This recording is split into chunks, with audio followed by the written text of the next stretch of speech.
Melda Juliani. Kembali kami sampaikan berita seputar Riau dan Kepri hari ini. Kebakaran hebat melanda kawasan pasar tradisional di Tembilahan. Akibatnya ratusan kios ludes dilalap api.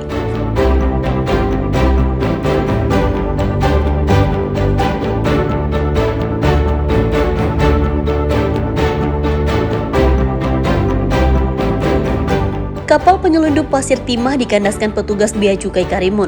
Ratusan pasir timah yang akan diselundupkan ke Malaysia disita petugas.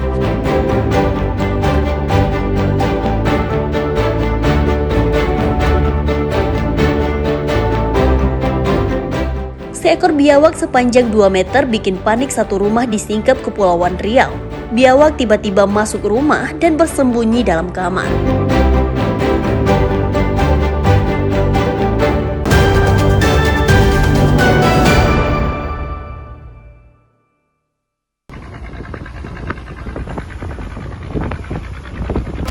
Penyelundupan pasir timah ke Malaysia digagalkan Bea Cukai Karimun Kepulauan Riau. Sebuah kapal penyelundup dikandaskan petugas dan dilakukan penggeledahan.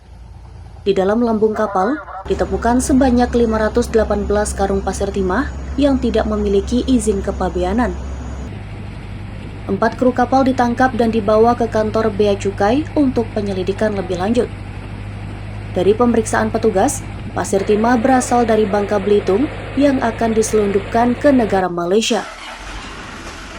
Kepala Kantor Wilayah Direktorat Jenderal Bea dan Cukai Khusus Kepulauan Riau mengatakan, ratusan karung pasir timah dengan berat 25 ton. Penyelundupan melanggar Undang-Undang Kepabeanan melakukan ekspor barang tanpa dokumen. Patroli Bea Cukai melakukan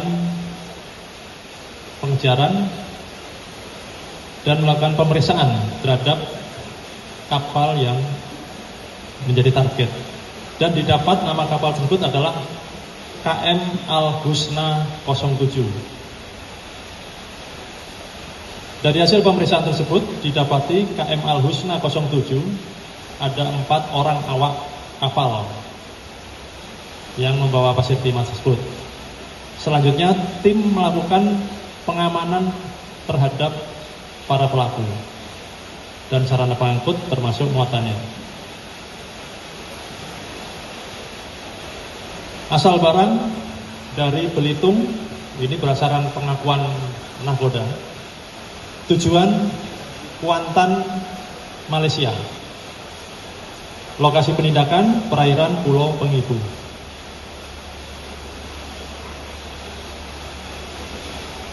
Jumlah barang setelah dilakukan penimbangan terdapat 518 karung dengan berat kurang lebih 25,9 ton. Direktorat Jenderal Bea dan Cukai Khusus Kepulauan Riau akan meningkatkan pengawasan karena perairan Karimun dinilai rawan penyelundupan. Sepanjang tahun 2025, Dirjen Bea Cukai telah menindak 4 perkara penyelundupan pasir timah dengan kerugian negara sekitar 24 miliar rupiah. Aulia Iksan melaporkan dari Karimun, Kepulauan Riau.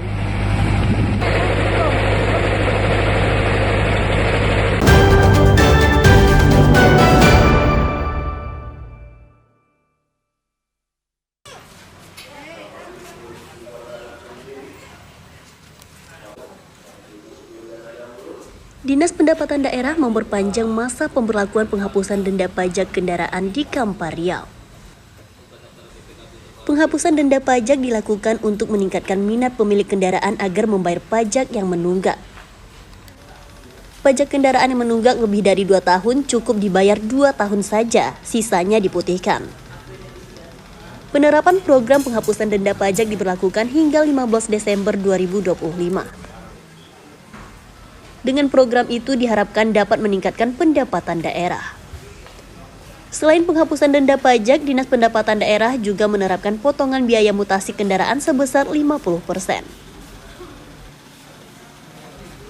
Kepala UPT Samsat Bangkinang mengatakan, penghapusan denda pajak diharapkan dapat mendorong capaian target pendapatan daerah. selaku Kepala UPT Pendapatan Magelang mengimbau ke seluruh masyarakat agar memanfaatkan perpanjangan pemutihan ini sampai dengan tanggal 15 Desember tahun 2025.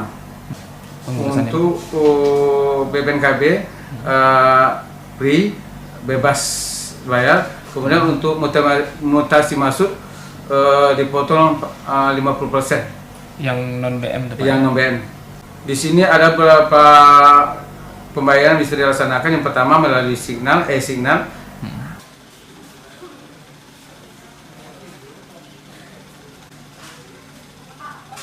Memanfaatkan program tersebut, warga mulai silih berganti mendatangi loket pembayaran untuk membayar pajak kendaraan. Ahmad Disonan Firman Domo melaporkan dari Kampar, Riau.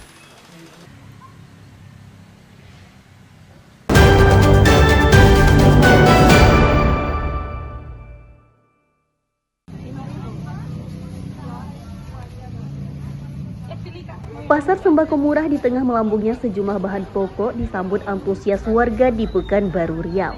Salah satu kegiatan berlangsung di Jalan Impres Tanggerang yang menjual sejumlah bahan pokok seperti beras, minyak goreng, telur, cabai, hingga aneka sayuran. Warga silih berganti mendatangi lokasi penjualan untuk belanja bahan pokok murah. Rata-rata harga bahan pokok dijual lebih murah Rp5.000 hingga Rp10.000 dibanding harga pasar. Salah seorang warga mengatakan sangat terbantu dengan pasar sembako murah karena dapat menghemat biaya pengeluaran. Membantu ekonomi rakyat, khusus bagi saya UMK di rumah, jadi seperti minyak goreng dan telur sangat membantu. Bisa lebih memperkecil modal kita untuk usaha. Oh gitu. Gitu. Tapi mungkin ada yang informasinya mungkin agak lebih luas lagi, jadi kami ibu-ibu lebih tahu gitu kan jam berapanya sih memang sudah, cuman karena ada yang terlambat ya seperti tadi gula cepat habis. Kepala Dinas Ketahanan Pangan Pekanbaru mengatakan pasar sembako murah dilakukan untuk menjaga kestabilan harga dan membantu warga kurang mampu. Yang menjadi komoditi utama yang kami jual di sini dengan harga yang murah dan terjangkau oleh masyarakat adalah cabai. Karena kenaikan inflasi yang selama ini terjadi di Pekanbaru adalah kenaikan harga cabai. Maka oleh sebab itu hari ini kami turunkan cabai itu setengah ton. Jadi mudah-mudahan masyarakat bisa membelinya dengan harga terjangkau dan murah, jauh dari harga pasar. Minat masyarakat untuk belanja sembako murah cukup tinggi, sehingga dalam beberapa jam semua barang dagangan ludes diserbu warga. Ahmad Disonan, Wahyu Palateha melaporkan dari Pekanbaru, Riau.